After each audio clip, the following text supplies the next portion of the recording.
So we got Shawn Moore with us here today with Vodyssey.com. And I'm going to put that link in the show notes, but it's spelled VODYEY.com in order to learn what him and his team are doing. But in a nutshell, Shawn has been in the real estate investing game for 22 years. And I always find it interesting, Shawn, that you've been in this investing game for this long and you've settled on short-term rentals and vacation rentals. Like, I hate to start this, and I rarely do this because they could go to your website and learn your background and your story. But after 22 years, I have to ask, like, how did you find yourself to this niche? Yeah, it's an interesting path that led us here for sure, Jack. And thanks so much for having us on. Super excited to chat with you and all the listeners that are spending time with us today. We know how valuable their time is and appreciate them spending it with us today. So what led me to this is, I love real estate. I've been in the real estate game for 22 years as a full-time investor, not just investing passively. I quit my job 22 years ago with a check of $19,000 in a dream and went from there. We burned the bridges and we've gone through a lot of different asset classes. And we primarily in the beginning, I wholesaled one deal, didn't really spend a lot of time wholesaling. I wholesaled one deal that got me that check for $19,000. Now I'll spare us. I know we're limited on time because a 22-year roadmap can take us a bit, but I got into the fix and flip game for a long time. For 6 years, primarily that's what we did. We'd buy fixer-upper houses, we'd fix them up, sell them, and that was our job. And that's what we did. And I remember going back in the day when I was doing that, I was 23 years old and I was really cocky, starting to make more money than even my parents made at the time doing having this fix and flip business with my wife. And I went to a real estate investment club, a local real estate investment club. And I went in there and I remember I'd walk in there with my chest out and telling everybody or walking around like I was the big dog in the real estate game, right? And it really would show up almost to just boost and at the time I'd been doing it for a couple of years. This old guy named George, he put his arm around me and he said, "Shawn, you are not a real estate investor. You come in here, you act like you're the king shit on Turd Island and you're not who you think you are, right? You've got a job fixing up houses. If you stop doing that, you have nothing left at the end of the day." And really at the time I was taken back. My ego was crushed. I was really upset with George. I was like, man, what an asshole. I'm doing what everybody's dream, right? Quit your job in your 20s and making decent money. And I went home and I talked to Teresa and she said, maybe George is right. Because his point to me was, if you don't have passive income coming in, you're really not an investor, right? Doing something, you're trading your time for dollars. And so I started exploring what passive investments look like. And for me, the easiest thing at the time was single family rentals. And we got into the single family rental game. And for a couple of years this was back in the early 2000s. And back then mortgages were easy to get. If you could fog and marry, you could get a property. And this was about 2002 to 2003 or 4-ish. And we ended up getting 51 doors at the time and started building our passive investments with long-term single family homes. And I was still doing my fix and flip business and I had these single family homes and they just weren't any fun for me to own. I was managing them myself. I wasn't making a ton of money, but I was making some money. My portfolio of 51 doors, it ended up being about 27 homes and 51 doors. Some of them were duplexes, couple small fourplexes, but nothing big. Fourplex was the largest complex or units that we had. And at the time I was bringing in about $3,000 a month passively. But it just wasn't, I could go fix a house and flip a house. And at the time we had a pretty decent little operation going where we were flipping 50, 60 homes a year at the time. And I'm like, man, I make 30 grand from one of these flips. I'm making 3 grand from my portfolio of all these homes. Just wasn't any fun. And in 2005, I made the decision that I was going to bail and I was going to sell these houses off. And because I had made some money on it. And I thought it was a genius, right? Because right then everything was starting to go. A couple of years later, it started going down. It was really the biggest mistake I ever made in my career, is getting rid of those properties that somebody else was buying, somebody else was paying for. And even though I wasn't getting rich off of it, it was something that I would have had if I had all those homes right now. And my passive income on those homes now would be significantly more than $3,000 because they'd be paid off. And I tell you that because as we started getting out of that, we started getting introduced to the resident or the really high end resort properties. And we were exposed to a high end resort that we were able to help sell and help market the owners of the resort. And we had a really fun time. When I say high end, I'm talking like private ski golf, $25 million homes. We had 2 private jets at the airport. And so from 2006 to 2009, that's what my wife and I did. We went from fixing and flipping these regular, just bread and butter type homes, having this portfolio that we sold off. We got exposed to the resort side of life, albeit at the very high end, way higher end than we could ever afford personally. But we were exposed to this game of second homes, vacation homes. Now, these were not vacation rentals by any stretch, but we were exposed into this game of, okay, there's this other world that people have these real estate that is really fun to own and really just a different lifestyle, and having a lot of fun with it until one day in 2008, the feds came in, shut down the doors, and the owners of the resort got indicted on securities charges and literally shut down overnight. So a lot of people think that, man, this was in 2009 when a lot of things were sliding. We weren't seeing a big slide at that level. When you're uber wealthy, most of those people actually make a lot more money during the slides. But we ended up basically losing everything. I threw myself a 6-month pity party. I sat and pounded my hand on the counter table. And I said, this isn't my fault. I looked at everybody else and I just played that victim role for 6 months. But at the time, at the end of the day, I short sold my house. We lost our cars. We started losing everything. And I had to sit there and say, finally, at the end of the day, saying, okay, what can I go do now? I don't have anything to go do. And I started saying, hey, I've got my real estate license because we had to do that with that resort. And I started going and selling residential real estate. And it was really the only thing I knew. And getting into residential real estate in 2009 wasn't the best option, but it felt like the only option. And I didn't have any money to go back and start fixing and flipping homes. I just didn't feel like that was in the cards for me at that time. And so I started selling real estate, and my wife and I struggled with fertility for years and years. And so we ended up having to do in vitro, and it was really expensive. It's not covered by insurance. We had to write a check for about $100,000. And at the time, we finally started making money again. I started selling a bunch of real estate.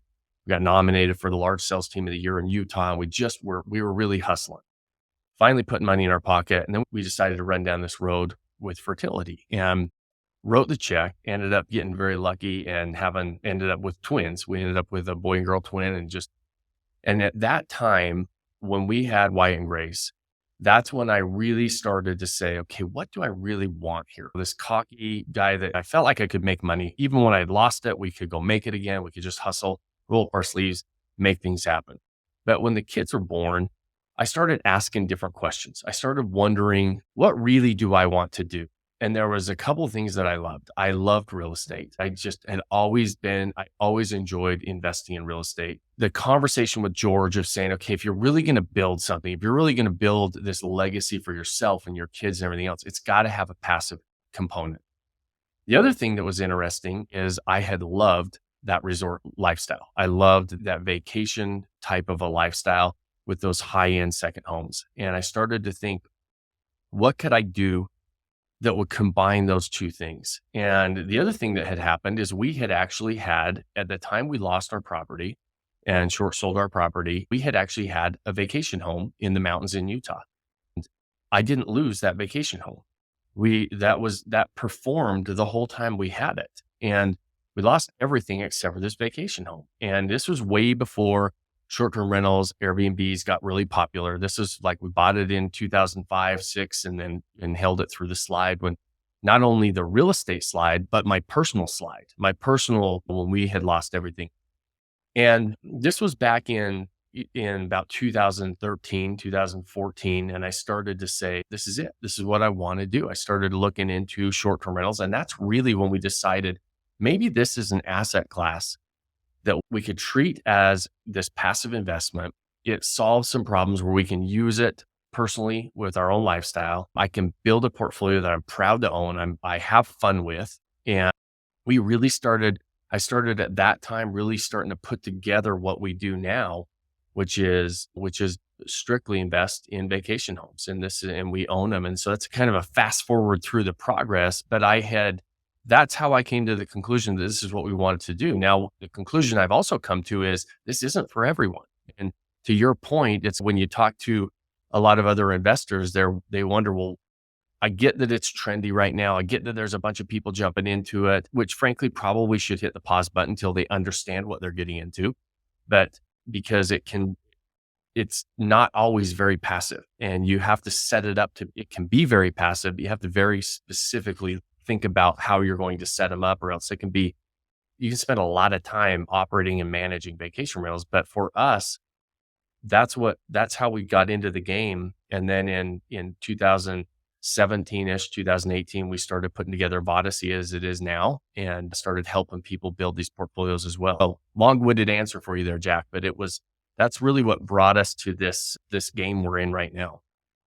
Yeah, I appreciate that. And I know we spent 10 minutes on that, but I think it was quite important. In fact, you brought up a ton of nuggets there, excuse me, that I think we need to take a minute to focus on. First of all, you talked about doing your fix and flipping and that it turned into a job. I can't stress that enough. And it ties into what you said later, is that what do you really want here? And I frankly don't think a lot of people who get into real estate investing, especially early on, take a second and actually ask that question. I'm a big proponent in the concept that, if it's something that you're thinking about and you're dreaming about, and you don't take a moment and write it down, it's just a dream. When you put it on paper and you plan it out and you ask questions like, what do I really want here?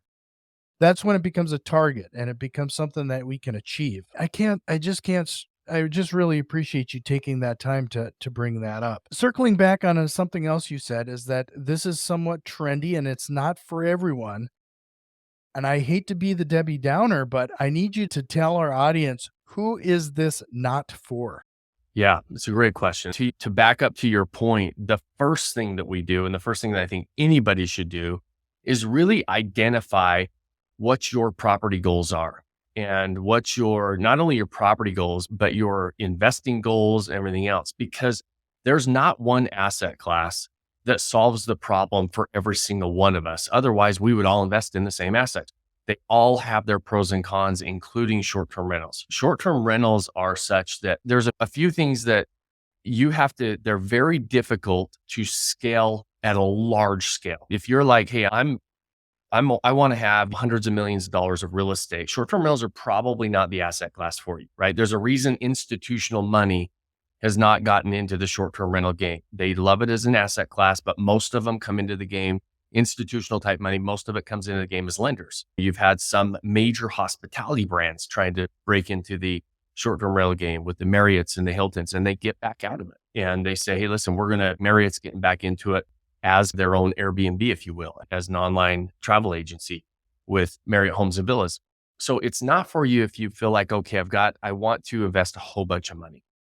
The other thing it's not for is if you're looking for a passive investment, and I think I can count on one hand and usually one finger, and is somebody who's going to tell you to set these properties up to run passively and have full service property management and everything else on the back end.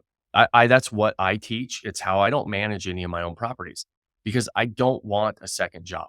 And so now some people enjoy that. So if you're not looking for a second job, you can still invest in short-term rentals, but it's got a big asterisk, right? You've got to make sure that the properties that you're looking at can underwrite with a 30% management fee in them.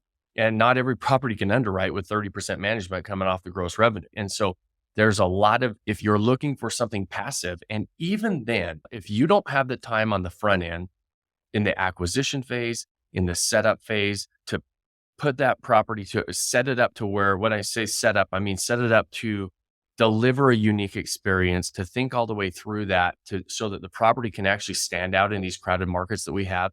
That stuff takes time on the front end. It's even the way that we do it.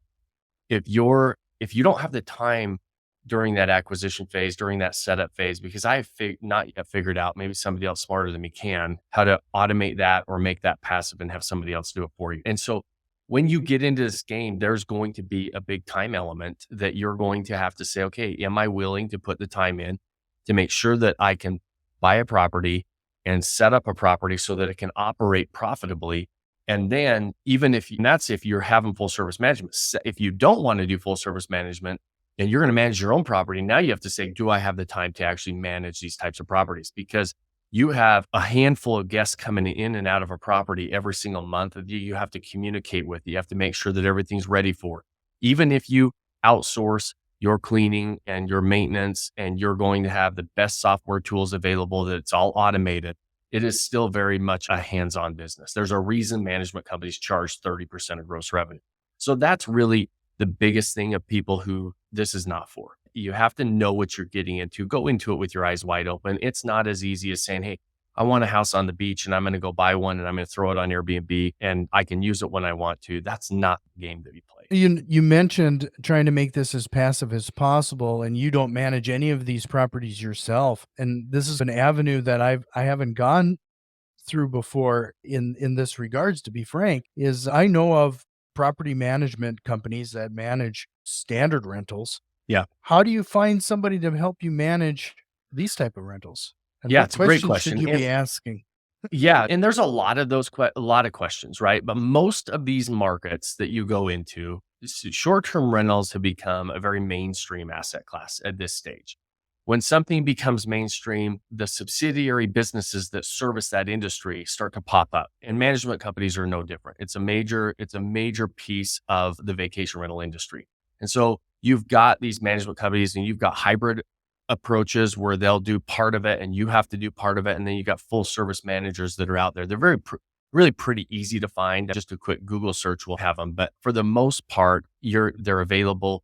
Where you run into problems is some really remote or rural areas that might not be super populated.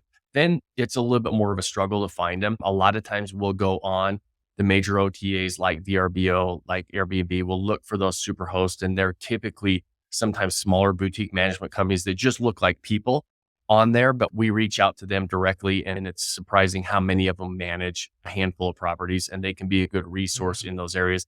Other areas like a Destin, Florida, or somewhere like that, that's a popular vacation area, you're going to have dozens and dozens of choices.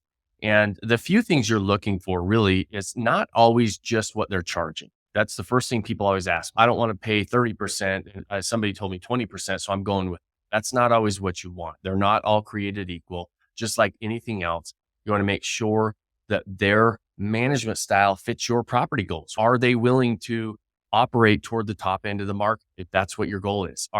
What is their business strategy? Is it a pricing strategy? Is it okay, we're going to deliver better service and we're going to operate and be able to charge more because of that? What does that service look like? How involved are you as an owner? Lots of different questions as you navigate management. But there's a lot of really good management companies out there, but it's one of the most important decisions you make if you're going to operate these properties passively. And probably my least favorite part of the process is just like hiring somebody. If you've ever gone through hiring a new employee, none of us like to go through the resumes. None of us like to do all those interviews. But the longer and more diligent we are with that process, the better chance we have of the right fit and the great partner on the back end. And a great partner can be worth their weight in gold. And on the flip side of that, if you just rush into it and hire the first management company you come across on Google, you're rolling the dice and it might not be the great partner. And then having to make that change is a lot more painful than doing it correctly in the beginning. Slow to hire, quick to fire. Yes, absolutely. That old adage. Absolutely. So to circle back on some of the assets that you're talking about now, as you mentioned a couple times, high-end second homes, are you primarily focused on higher end type properties? Yeah, great question. Because it's a misconception that a lot of people have. Absolutely not. My personal portfolio ranges from very budget friendly type properties to a little bit higher end. I don't actually have the uber high end. We've got members that their personal property portfolios look a lot different than mine, even though we're following the same process. But this can be done up and down the board as far as price points, property types, everything else. It's very important to understand who your target audience is, who you're going to be targeting when you buy a property. I'm not a believer that you just go buy a property in a hot area and If you build it, they will come and everybody's going to come. I like to set properties up very specifically for different target audiences. I like to be a part of that target audience so I understand them when I'm talking to them and setting up the property. But I've got properties that are little 1 bedroom, 1 bath condos that are affordable for somebody to go use them. We've got properties that are a lot bigger that families can split them up and use them, but it can be really across the board. But it's more important to understand who your target audience is, how that property can solve their travel and or hosting needs, but more importantly, what can you do with that property to deliver a unique experience in the area that you're buying? And the other misconception a lot of people have is that they have to be in vacation areas. Those midterm stays and a lot of the urban areas are actually on the rise again. Short-term rentals and Airbnb really started in the urban city areas. That's how the company started when COVID hit and a lot of those areas kind of shut down. And those areas suffered a little bit more than the vacation areas, but they're on their way rebounding right back up. But like we have one of our members who's a traveling nurse and he buys properties around major medical centers because there's always those traveling medical professionals that are coming in and out of his properties. And that's who his target audience is. That's how he sets the properties up. And it solves a great need. And so it doesn't always have to be these vacation areas when you're talking about short-term rentals. You mentioned yourself, it sounds like you don't have all of your rentals in one place. How does somebody pick the areas in which they should invest, or should they stick to just their backyard, or how does that process look? Yeah, it's a good question. And it's the number one question we probably get is where's the best areas to invest? And it's wherever you go, you'll find a list of the top areas to invest because everybody who's writing the blogs, they know that's going to get clicked on. We really try to take the analytics out of it because I'm a big believer that there are good properties and there's bad properties in every area. Even if you picked the number one area to invest on all the lists, that doesn't mean you just go buy a property there and it's going to perform. So it's more important to understand how a property performs, how to underwrite a property. So we really take a step back. And when we're talking about property goals in the beginning, and we're talking about the capital you have available, the areas that you would like to own a second home, what is the reason you want to own these type of properties? Like the traveling nurse, for example, he's not buying in the vacation areas that he wants to go to. Somebody else might say, hey, I really would like a home in the mountains, or I want a home on the beach. And so we'll focus on the areas that they would like to own. There's very few areas that don't work for vacation rentals. And so instead of trying to pick the best area based on all the analytics and everything, because the analytics and the analysis and the underwriting, that's going to come and that's going to come really fast.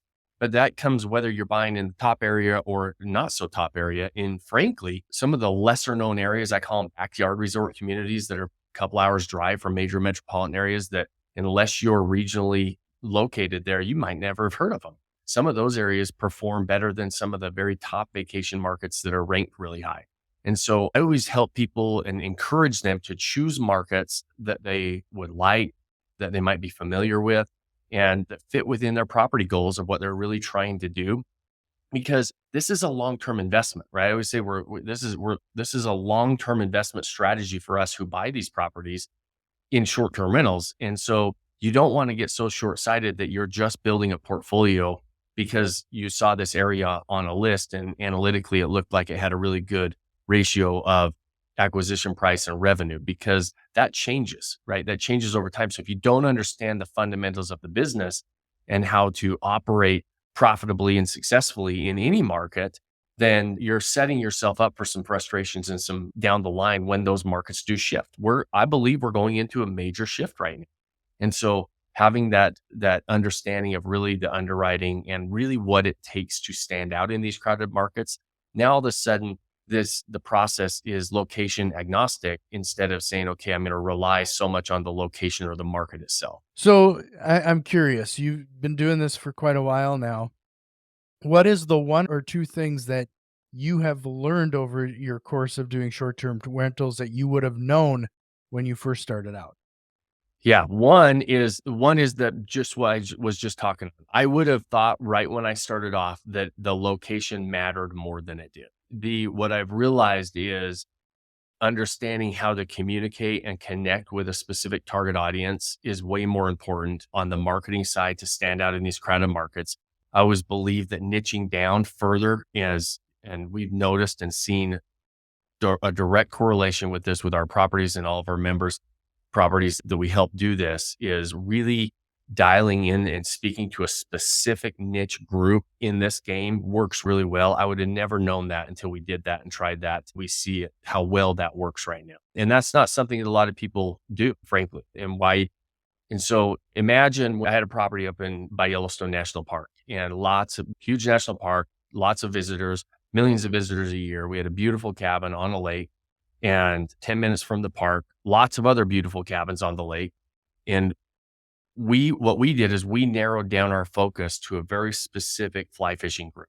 And our property, which we charged almost 3 times what our neighbors charged, and they all had beautiful properties on the same lake. But what we did is we set that property up for a very specific group instead of for everybody coming to that area. And when you speak to a specific group, if I'm a fly fisherman, I'm on Airbnb and I'm searching through all this stuff and all these beautiful cabins, all these beautiful properties, but then this one person is speaking directly to me, like they took a page out of my diary. Now all of a sudden that just stands out on the page, and that's where I want to go.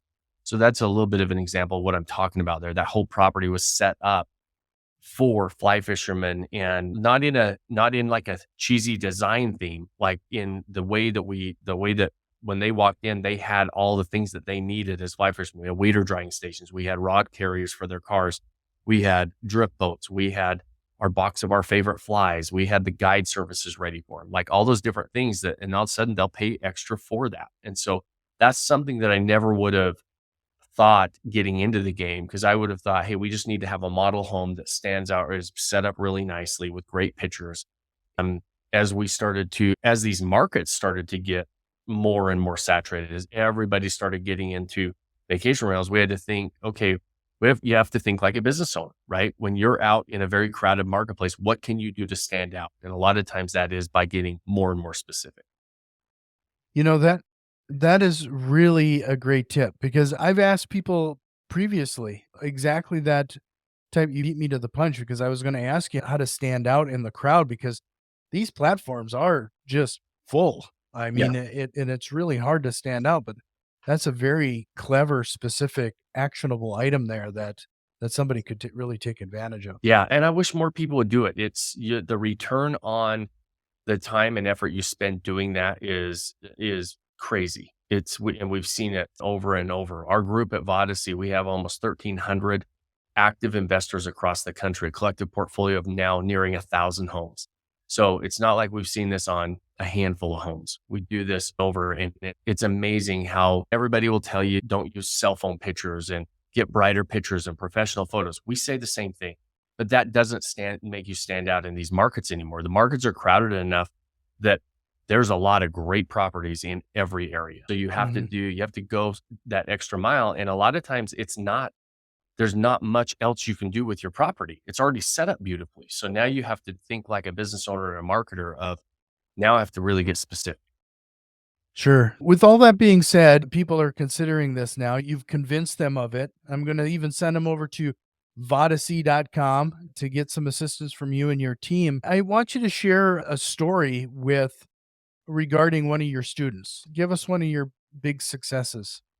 Yeah, that's great, man. Let's see here. One of our members who came to me. This is a good story because it has a few different learning points, I think. Hopefully, one of our members had a property that was under contract before COVID hit, and this property we were looking at, we were analyzing it, and he called me up and said, "Shawn, man, the underwriting you taught me, this property looks like a really good deal, but this has been a short-term rental for 6 years, and it's never really produced. It was a property with $750,000 down in Destin, and it had never really made any more than $63,000. Just for rough numbers, for those people who aren't familiar with this asset class, your break even, if you have full service management, is you need to generate about 10% of the acquisition price to break even. So at a $750,000 acquisition price, he needs to generate about $75,000 in gross revenue just to break even for the year, for mortgage payments, all expenses, management, everything else, right? So $63,000 at their best in the past 5 years, this property didn't make any money. But he's like, man, I'm underwriting. It looks like this is a good deal. And that's one of the things that is important, is to understand that underwriting instead of just going to look and saying, what does it do?